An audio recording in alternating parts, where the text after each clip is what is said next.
तो चलो स्टार्ट करते हैं। आज का टॉपिक रहेगा क्रोमोसोमल थ्योरी ऑफ इनहेरिटेंस। कल हमने आपका मेंडल्स के दोनों लॉ कर लिए थे, आपका प्रिंसिपल ऑफ सेग्रीगेशन भी कर लिया है and law of independent assortment भी कर लिया है। कैसे एक जीन इनहेरिट होती है वो क्वेश्चन भी कंप्लीट हो गया है, और कैसे इनहेरिटेंस होता है 2 जीन का। आज हम बात करेंगे chromosomal theory of inheritance.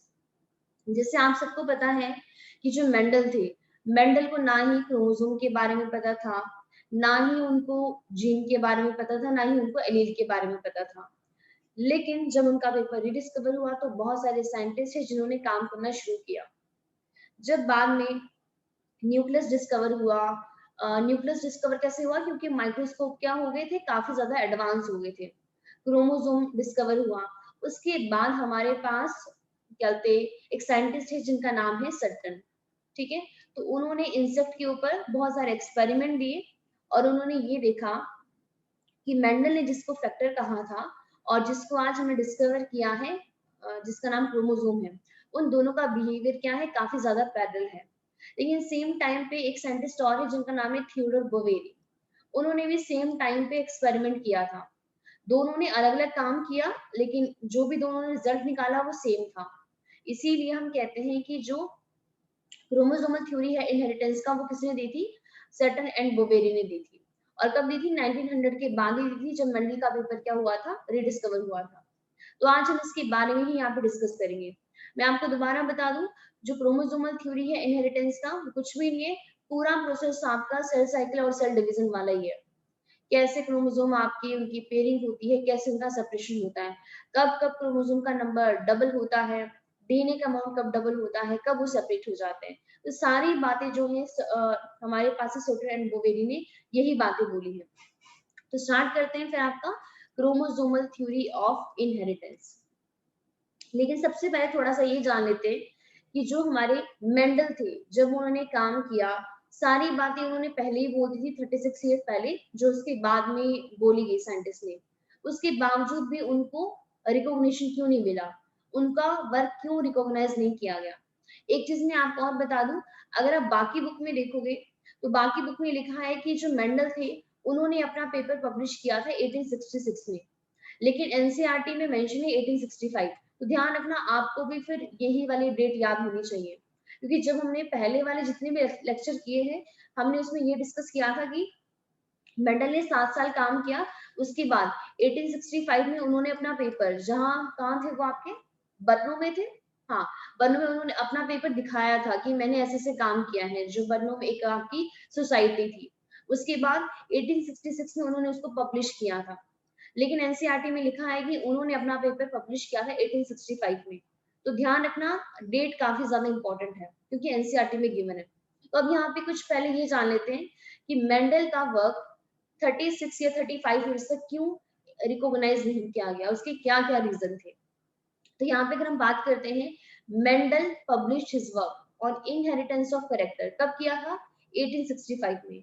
But for the several reason it remain unrecognized till the 1900। 1900 तक इसको रिकॉग्नाइज नहीं किया गया। तो पहली बात तो हमने पहले भी डिस्कस किया था कि रीजन क्या है। सबसे पहला रीजन यही था कि उस टाइम पे कम्युनिकेशन इजी नहीं थे। जैसे आज आप देख सकते हो कि अगर हम कुछ भी नया काम करते हैं, हमारे पास कितने सारे प्लेटफॉर्म है कि हम अपनी एडवर्टाइजमेंट कर सकते हैं। हम यूट्यूब पे कुछ अपलोड कर सकते हैं, हम इंस्टाग्राम पे कुछ पोस्ट कर सकते हैं, इसके अलावा फेसबुक हो गया, ट्विटर हो गया, कितने सारे सोशल मीडिया हैं। कहीं पर भी हम थोड़ा सा कुछ अपलोड करते, व्हाट्सएप हो गया, एकदम वायरल हो जाती है सारी चीजें। लेकिन उस टाइम ऐसा कुछ था ही नहीं। आप सबको पता है उस टाइम सोशल मीडिया नाम की तो कोई चीज ही नहीं थी। ओनली न्यूज़पेपर काम करते थे, वो भी इतने ज्यादा नहीं थे। 80s की बात कर रहे हैं। जैसे आज तो न्यूज़पेपर काफी ज्यादा है, मतलब हर जगह जगह गांव गांव में पहुंचते हैं, लेकिन उस टाइम पे ऐसा नहीं था। तो सबसे पहला रीजन मेंडल को जो रिकॉग्निशन नहीं मिला वो यही वाला था। फर्स्ट रीजन क्या है? कम्युनिकेशन इजी नहीं था उस टाइम पे, एज इट इज नाउ, जैसे आज है, in those days. And his work could not be widely published। तो इसका मतलब क्या हुआ कि वो अच्छी तरीके से उसको पब्लिसिटी नहीं मिली। आपने खुद ही देखा होगी, मान लेते कोई बहुत बड़े से बड़ा हीरो भी है, अगर वो भी कुछ काम कर रहा है, वो भी कितनी ज्यादा उसको उसकी एडवर्टाइजमेंट करता है। अब उनको तो लोग जानते भी हैं, उसके बावजूद भी उसकी वो कितनी ज्यादा पब्लिसिटी करते हैं, तब कहीं जाके वो काम चल पाता है। तो पहला रीजन यही, कम्युनिकेशन इजी नहीं था उस टाइम पे जैसे आज है। सेकेंड रीजन ये था कि जो इनका जो कंसेप्ट था जीन पे, आज हम जीन बोलते हैं, मेंडल ने इसको फैक्टर कहा था। उन्होंने क्या कहा था कि जीन्स क्या होती है, स्टेबल होती है, कल भी बात की थी। डिस्क्रीट यूनिट होती है जो किसको कंट्रोल करती है, एक्सप्रेशन ऑफ जीन को। और कैसे प्रेजेंट होती है, पेयर में प्रेजेंट होती है। उसकी कभी भी ब्लेंडिंग नहीं होती है, मेंडल ने ये बात कही थी। लेकिन उस टाइम के लोगों ने इसको एक्सेप्ट नहीं किया। अब रीजन क्या है, उन्होंने क्यों एक्सेप्ट नहीं किया? तो रीजन यही है क्योंकि 18 की अगर हम बात करें तो आसपास में वो जो चीजें देख पा रहे थे उसमें बहुत ज्यादा वेरिएशन थी, बहुत ज्यादा। जैसे हम बात करते हैं कि मान लेते हैं एक मदर है, उनकी हाइट बहुत ज्यादा बड़ी है, वो टॉल है बहुत ज्यादा, और फादर है, उनकी हाइट बहुत ज्यादा छोटी है। तो बड़ी मदर और छोटा फादर, इसके बावजूद भी जब इनका बच्चा होता है तो वो हमें यहाँ पे मीडियोकर वाला मिल रहा है। ऐसे नहीं है कि वो पूरा मदर की तरह टॉल ही होगा, फादर की तरह यहाँ पे छोटा होगा, हमें बीच वाला भी मिल रहा था। तो इस तरीके से हमें बहुत ज्यादा वेरिएशन मिली। तो बाकी साइंटिस्ट ने बोला नहीं, ऐसा नहीं होता है कि नहीं यहाँ पे उनकी ब्लेंडिंग ना हो, ब्लेंडिंग होती है। तो जो उन्होंने ब्लेंडिंग वाला कंसेप्ट दिया था ना कि ब्लेंडिंग नहीं होती है, उस टाइम पे उसको एक्सेप्ट नहीं किया गया। रीजन क्या था? क्योंकि आसपास में क्या थी, बहुत ज्यादा वेरिएशन थी नेचर में। अब हाँ, अगर हम ह्यूमन बीइंग की बात करते हैं हाइट की, कि हमारे पास टॉल हाइट और ड्वार्फ हाइट का बच्चा मिडल में भी हो सकता है, आज हमें इसके बारे में पता चलता है। आप पढ़ोगे, अभी हम उसके बारे में डिस्कस करेंगे कि हमारे पास क्या होता है, हाइट के लिए मल्टीपल जीन्स होती हैं, और हाइट को ओनली जीन ही कंट्रोल नहीं करती, इसके अलावा एनवायरमेंटल फैक्टर भी कंट्रोल करते हैं, जो मतलब कुछ एक्सेप्शन है मेंडल्स के लॉ के अलावा। तो यहाँ पे देखिए सेकंड पॉइंट क्या है हमारे पास, सेकंड उनका कंसेप्ट किसके ऊपर था, जीन्स के ऊपर। जो जीन्स क्या होती है, स्टेबल डिस्क्रीट यूनिट है जो किसको कंट्रोल करती है, एक्सप्रेशन ऑफ ट्रेट को।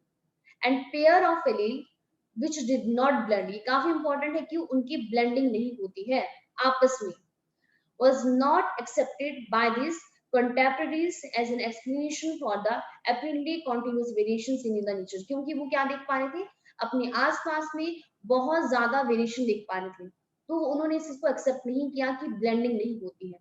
थर्ड रीजन क्या था, मेंडल सबसे पहले साइंटिस्ट ऐसे थे जिन्होंने किसको एक्सप्लेन किया था, जिन्होंने मतलब मैथमेटिक्स का यूज करके बायोलॉजिकल की प्रॉब्लम्स को सॉल्व किया, जो टोटली न्यू था उस टाइम पे और अनएक्सेप्टेबल था बहुत सारे बायोलॉजिस्ट के लिए।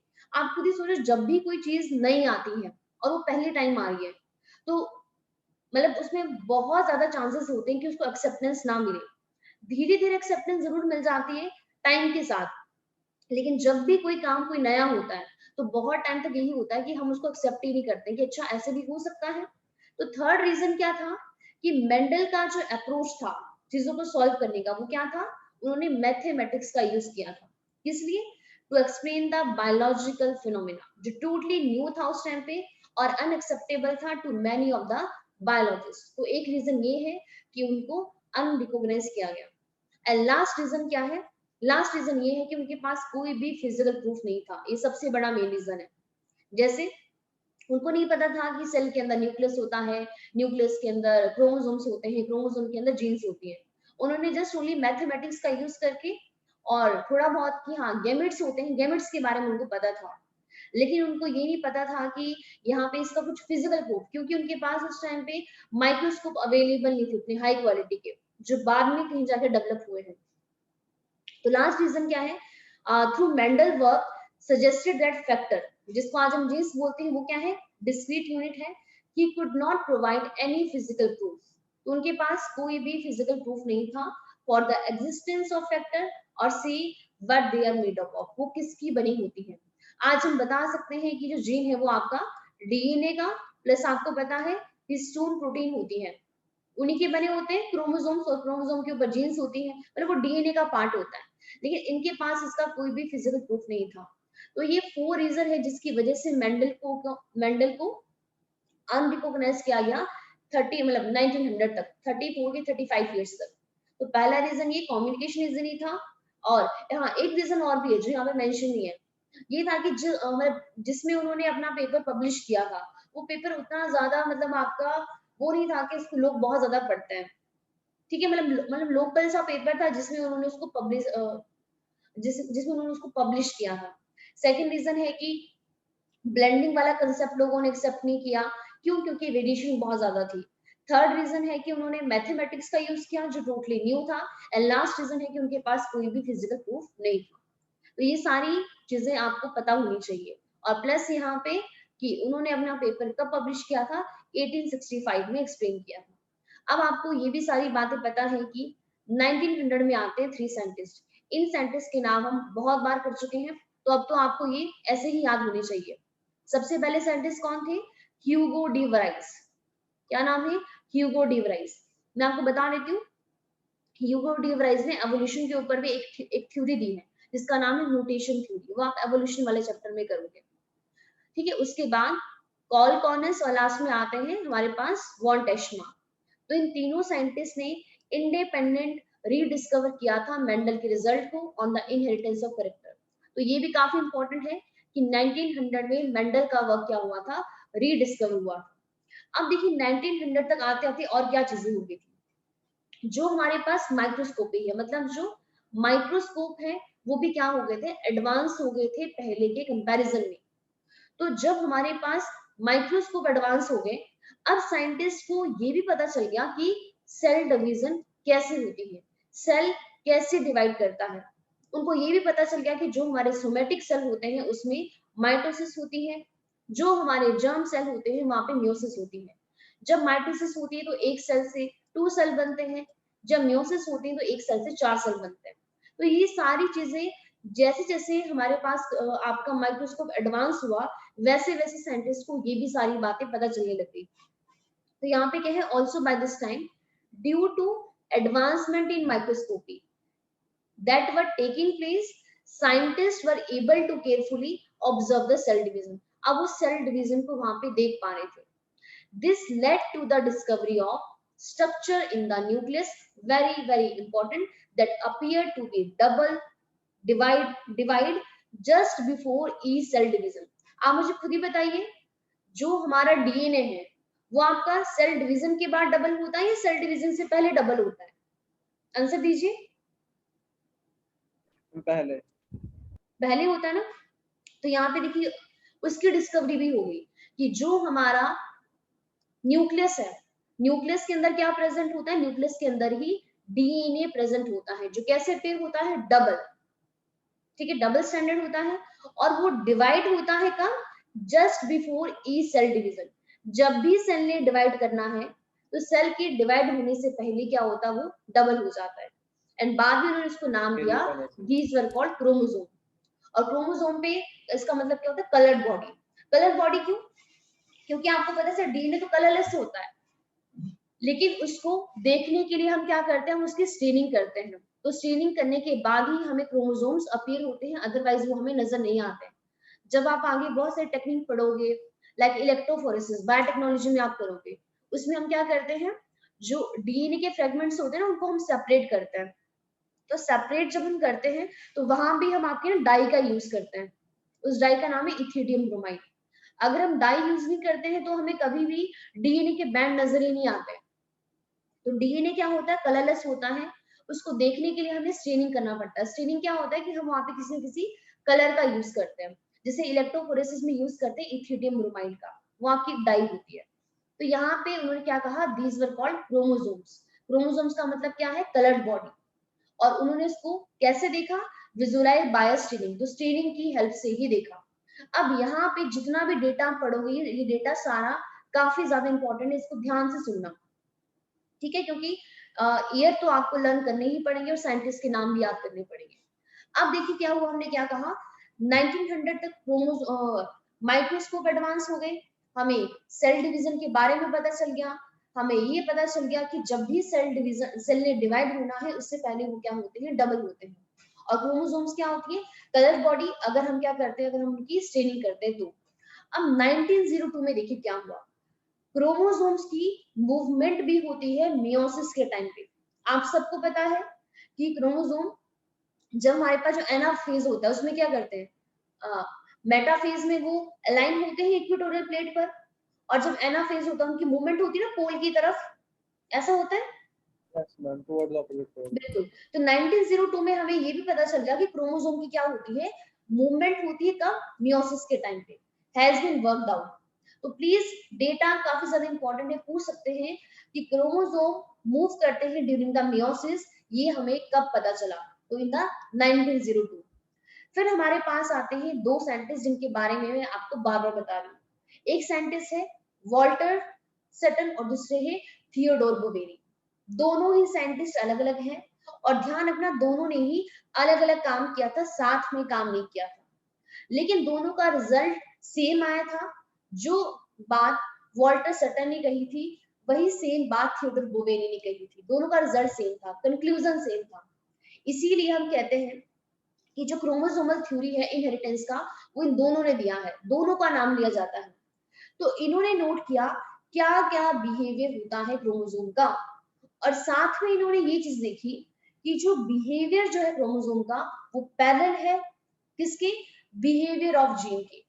और जीन क्या है, फैक्टर, जिसको मेंडल ने नाम दिया था, मतलब मेंडल ने फैक्टर कहा था, आज हम उसको जीन बोलते हैं। तो इन इन दोनों साइंटिस्ट ने क्या देखा कि क्रोमोसोम का बिहेवियर टोटली पैरेलल है किसके, बिहेवियर ऑफ जीन के। एंड इन्होंने भी क्या देखा, इन्होंने भी क्रोमोसोम की मूवमेंट को देखा, और उसके बाद उन्होंने मेंडल के लॉ को डिस्कवर किया। अब यहाँ पे क्या बिहेवियर होता है क्रोमोसोम का ड्यूरिंग द माइटोसिस, आप सबको पता है माइटोसिस क्या होती है, इक्वेशनल डिवीजन, मतलब बिफोर सेल डिवीजन और after sale division the chromosome number is same, लेकिन जब मियोसिस होती है तो क्रोमोसोम का नंबर क्या होता है, चेंज हो जाता है after the cell division, totally half हो जाता है। जैसे मान लेते हैं हमारे पास 46 क्रोमोसोम्स होते हैं, 23 पेयर, तो अगर इसमें माइटोसिस हो रही है तब भी 46 ही रहेंगे, लेकिन अगर यहाँ पे मियोसिस होगी तो हमारे पास 23 रह जाएंगे, अगर इसमें मियोसिस हो रहा है। तो बिहेवियर जो है क्रोमोसोम का, अब देखिए जब सेल के अंदर माइटोसिस हुआ तो क्रोमोसोम का नंबर सेम रह रहा है, जब हमारे पास सेल के अंदर मियोसिस हुआ तो क्रोमोसोम का नंबर रिड्यूस हो रहा है। ये सारी चीजें हमें इन दोनों साइंटिस्ट ने ही बताई। तो इंपॉर्टेंट थिंग यहाँ पे क्या है आपको जो याद में रखनी है कि क्रोमोसोम और as well as gene, gene जो होते हैं दोनों ही क्या होते हैं, पेयर में होते हैं। ऑब्वियसली बात है पेयर, मतलब इन दोनों का बिहेवियर और सेम और पेयर में क्यों है, क्योंकि क्रोमोसोम के ऊपर ही तो जीन्स प्रेजेंट होती है, और 2 एलील होती है जीन के पेयर की, वो भी हमारे पास कहाँ पे लोकेटेड होती है, homologous site on the homologous chromosome. अब ये सारी बातें इसको भी हम यहाँ पे आपके डायग्राम की हेल्प से समझते हैं, जो इन्होंने सारी बातें यहाँ पे कही। ये आपका एनसीईआरटी का डायग्राम है, एक ये वाला है और इसके बाद एक ये वाला डायग्राम है। इसको समझने से पहले मैं थोड़ा सा आपको यहाँ पे सेल साइकिल और सेल डिवीजन का रिकैप देना चाहती हूँ। ऐसे तो आपको आता ही है, बट चलो फिर भी 5 मिनट लगा के जस्ट इसको रिवाइज कर देते हैं।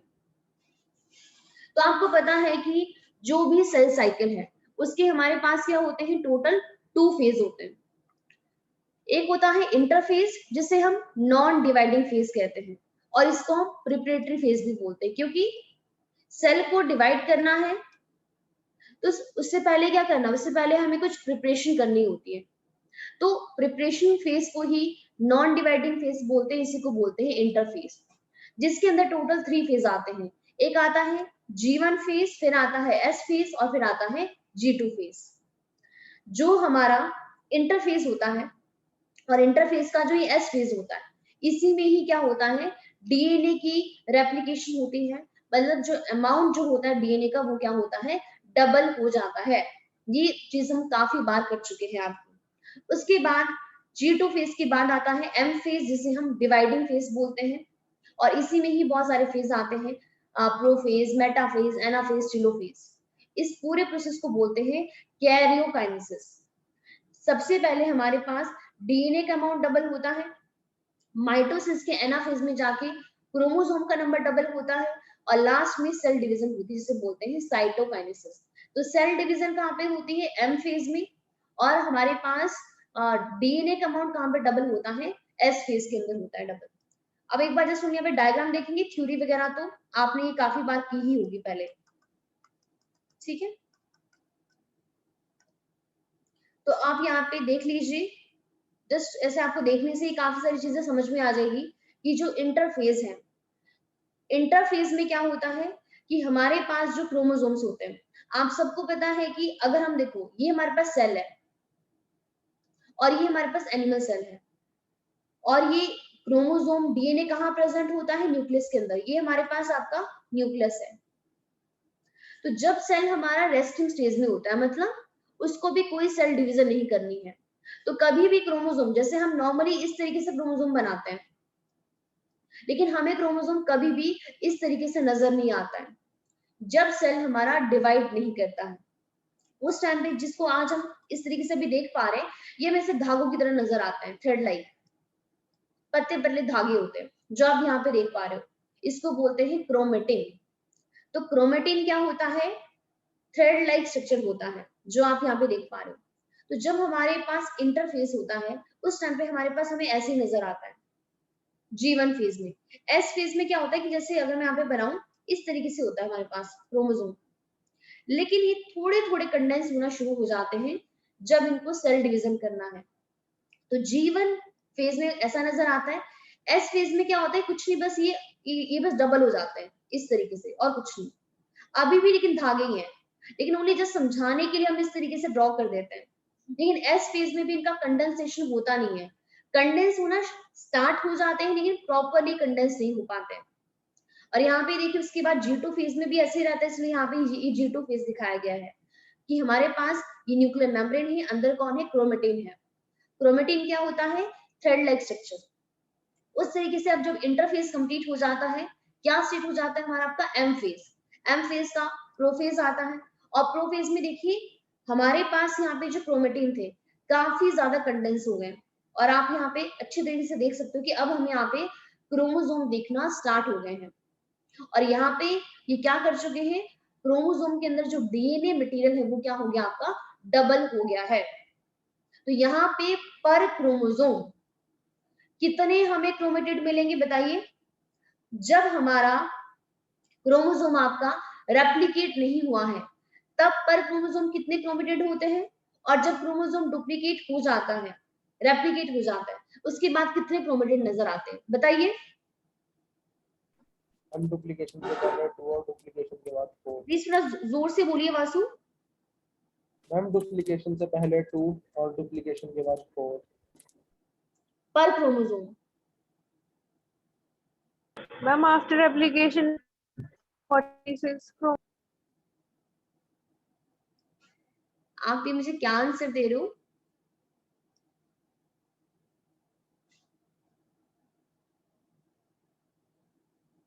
हम्म?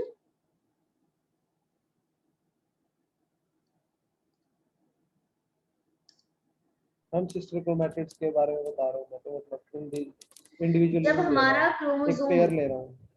नहीं, लेकिन आप यहाँ पे मुझे गलत बता रहे हो। यहाँ पे देखिए, जब हमारा क्रोमोसोम आपका, ये देखिए अभी रेप्लिकेट नहीं कर रहा है, ये मेरा एक क्रोमोसोम है। चलिए यहाँ पे जो मैं बना रही हूँ, आपके 2 क्रोमोसोम है। अभी मेरे पास यहाँ पे 4 क्रोमोसोम है, तो मेरे पास ये 4 क्रोमोसोम है अभी सबके पास। ये क्या है? ये बीच में सेंट्रोमेयर है, सेंट्रोमियर। और ये क्रोमोसोम की आर्म है। इस क्रोमोसोम की आर्म को क्या बोलते हैं? इसको बोलते हैं क्रोमेटिड बोलते हैं। हम क्रोमेटिन क्या दोनों था? को एक ही ये थ्रेड क्रोमैटिड लाइक बोलते हैं, स्ट्रक्चर। एक को क्रोमैटिड बोलते हैं। तो जब हमारा सेल मतलब जब डीएनए रेप्लिकेशन नहीं होता है, उस टाइम पे मुझे पर क्रोमोसोम पे एक ही क्रोमेटिड नजर आता है, ओनली 1 क्रोमेटिड। ये हमारे पास मैं एक पेयर की बात कर रहा था। लेकिन आपने कहा था पर क्रोमोसोम हमें 4 नजर आते हैं। हम नहीं मैम, पर पेयर। नहीं, पेयर नहीं, मैंने कहा था सिंगल क्रोमोसोम की बात की थी। अब देखिए, आफ्टर डुप्लीकेशन एस फेज में क्या होगा? इसके पास यहाँ पे ये इस तरीके से डुप्लीकेट हो जाएगा, तो ये भी 1 क्रोमोसोम है और ये भी 1 क्रोमोसोम है। तो आफ्टर रेप्लिकेशन पर क्रोमोसोम 2 क्रोमेटिड बन जाते हैं। तो यही पहचान होती है, ये हमारे पास रेप्लिकेटेड क्रोमोसोम है और ये आपका नॉन रेप्लिकेटेड है, ये अभी रेप्लिकेट नहीं हुआ है।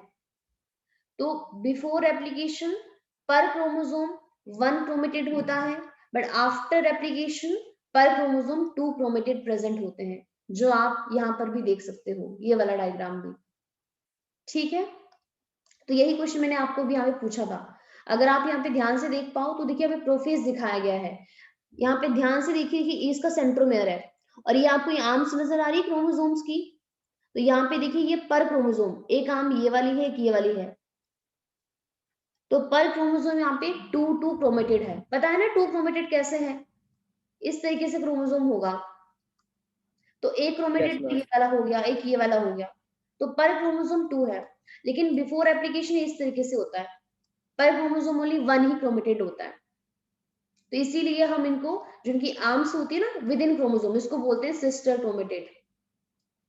तो यहाँ पे देखिए प्रोफेज में क्या हो गया है, क्रोमोसोम काफी ज्यादा कंडेंस हो जाता है एंड पर क्रोमोसोम हमें 2 सिस्टर क्रोमेटेड नजर आती है एक क्रोमोसोम के अंदर, क्योंकि एक ये वाली हो गई, एक ये वाली हो गई है। समझ आ रहा है? अब आपको पता है Yes, कि ma'am. प्रोफेज में क्या हो गया, काफी ज्यादा कंडेंस हो जाते हैं और आपकी जो ऑर्गेनेलीज होती है वो सारी डिसअपीयर हो जाती है, न्यूक्लियर मेम्ब्रेन का ब्रेकडाउन हो जाता है।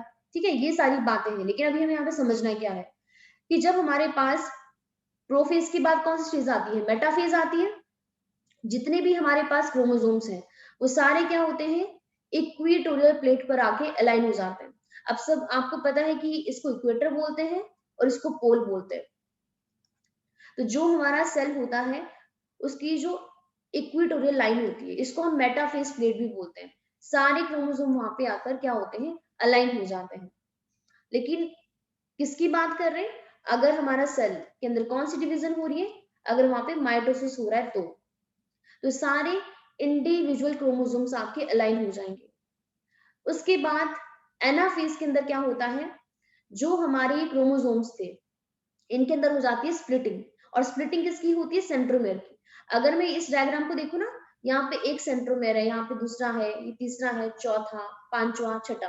तो इस सेल के अंदर 6 क्रोमोसोम है अभी फिलहाल, क्योंकि पर क्रोमोसोम ओनली सिंगल ही सेंट्रोमेयर प्रेजेंट है।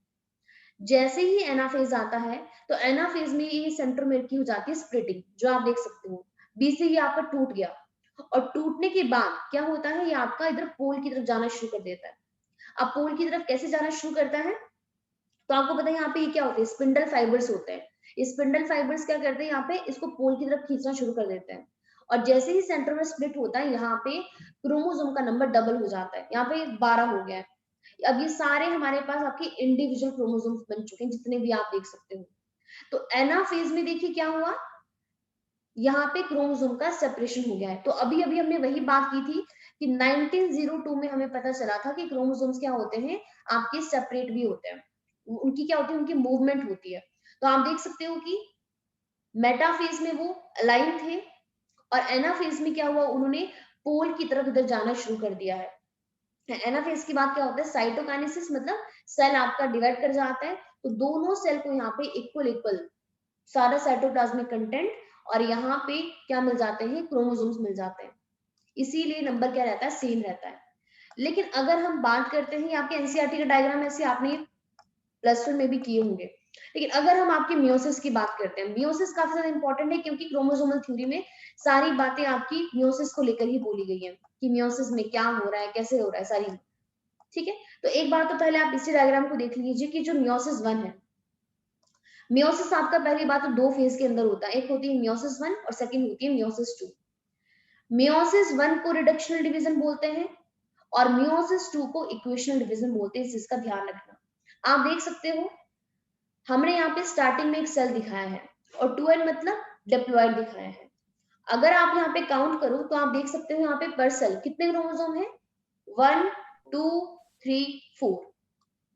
पर सेल यहाँ पे 4 क्रोमोसोम है। और आप देख सकते हो यहाँ पे पर क्रोमोसोम हमें 2 क्रोमेटेड नजर आ रहे हैं। इसका मतलब ये सेल कैसा है, रेप्लिकेटेड और आपका नॉन रेप्लिकेटेड, बताइए। रेप्लिकेटेड है।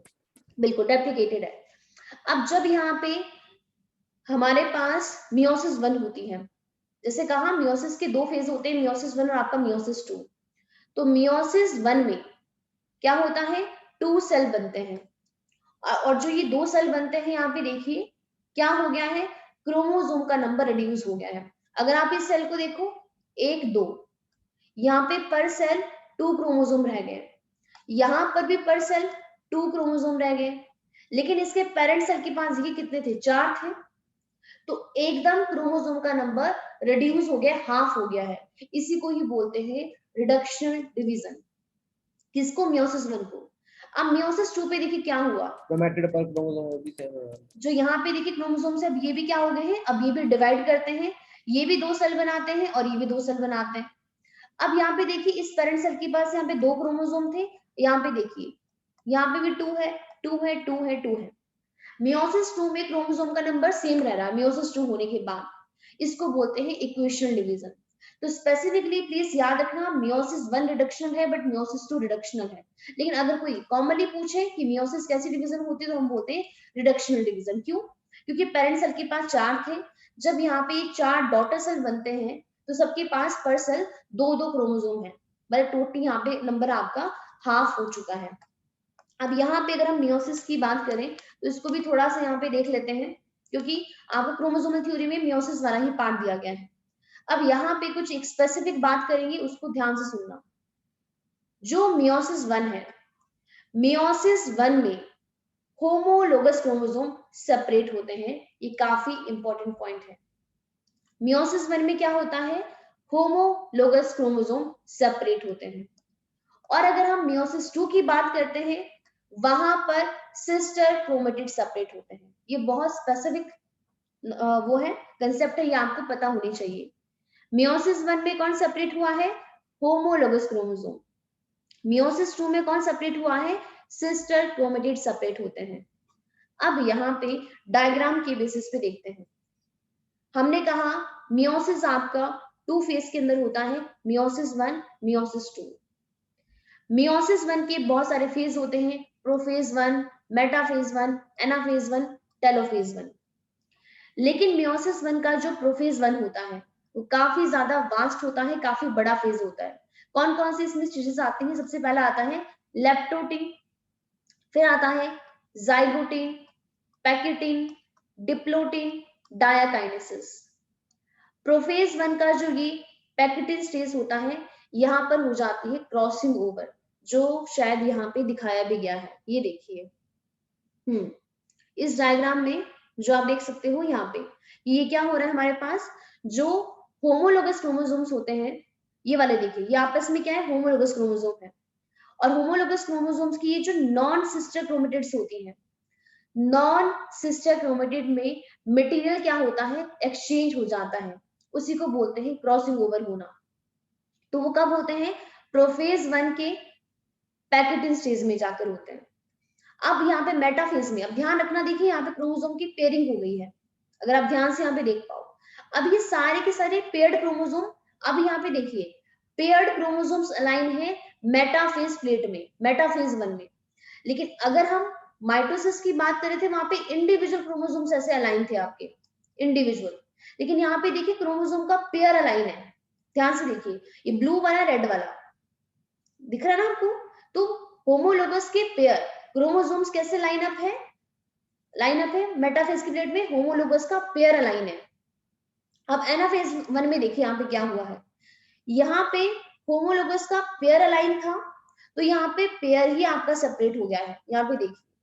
तो यही इसका सबसे बड़ा सार है मियोसिस 1 का, कि यहाँ पे होमोलोगस के जो क्रोमोसोम्स है ना, इनका सेपरेशन होता है। कब होता है, एनाफेज 1 में। और उसके बाद टेलोफेज 1 में यहाँ पे क्या हुआ, डिवाइड हो गए हैं। और यहाँ पे अब एक चीज और, जब हमने आपका माइटोसिस किया था तो एनाफेज में वहां पे क्या हुआ था, क्रोमोसोम का नंबर डबल हो गया था। लेकिन आप यहाँ पे देख सकते हो क्रोमोसोम का नंबर एकदम सेम है। अगर आप यहाँ पे काउंट करोगे तो 1 2 3 4 5 6, यहाँ पे 6 है। और यहाँ पे देखिए 1 2 3 4 5 6। तो ये क्वेश्चन काफी इंपॉर्टेंट है। एनाफेज में क्रोमोसोम का नंबर डबल होता है, बट एनाफेज 1 में क्रोमोसोम का नंबर सेम रहता है। दिख रहा है आपको, कोई यहाँ पे चेंज नहीं आया है। क्योंकि यहाँ पे देख सकते हो अभी भी, क्योंकि देखो यहाँ पे आपका सेंट्रोमेर स्प्लिट नहीं हुआ, बस होमोलोगस क्रोमोसोम आपके सेपरेट हो गए और कहाँ पे जा रहे हैं, यहाँ पे पोल की तरफ जा रहे हैं। लेकिन जब हमारे पास आपका मियोसिस 2 होता है, तो मियोसिस 2 का अब यहाँ पे देखिए मेटाफेज 2 देखिए, यहाँ पे मेटाफेज जब 2 हो रहा है तो यहाँ पे अब इंडिविजुअल क्रोमोसोम्स लाइन है आपकी मेटाफेज प्लेट में। और इसीलिए जब एनाफेज 2 होता है तो यहाँ पे ये देखिए, ये आपस में सिस्टर क्रोमेटिड है ना, ये सिस्टर क्रोमेटिड है, तो सिस्टर क्रोमेटिड यहाँ पे सेपरेट हो गए हैं। एंड एनाफेज 2 में क्रोमोसोम का नंबर डबल होता है। अगर आप यहाँ पे देखोगे तो 1 2 3 है, और यहाँ पे देखिए 1 2 3 4 5 6 क्रोमोसोम का नंबर डबल हो गया है। तो ध्यान रखना, खाली एनाफेज जो माइटोसिस का पीरियड होता है उसमें भी क्रोमोसोम डबल होते हैं। एनाफेज 1 उसमें क्रोमोसोम का नंबर सेम रहता है, कोई चेंज नहीं होता, मतलब वहां पे कोई डबलिंग नहीं होती है। बट एनाफेज 2 में भी जाकर क्रोमोसोम का नंबर डबल होता है, जैसे आप यहाँ पे देख सकते हो। और यहाँ पे देखिए ये सेपरेट कौन कर रहा है, ये आपस में सिस्टर क्रोमेटिड थे, सिस्टर क्रोमेटिड सेपरेट हुए हैं कब, एनाफेज 2 में, और बाद में सेल डिवीजन होके हमें यहाँ पे सेल मिल जाते हैं। ये समझ आया आपको? मियोसिस 1 और मियोसिस 2 में मेन डिफरेंस क्या है? मेटाफेज 2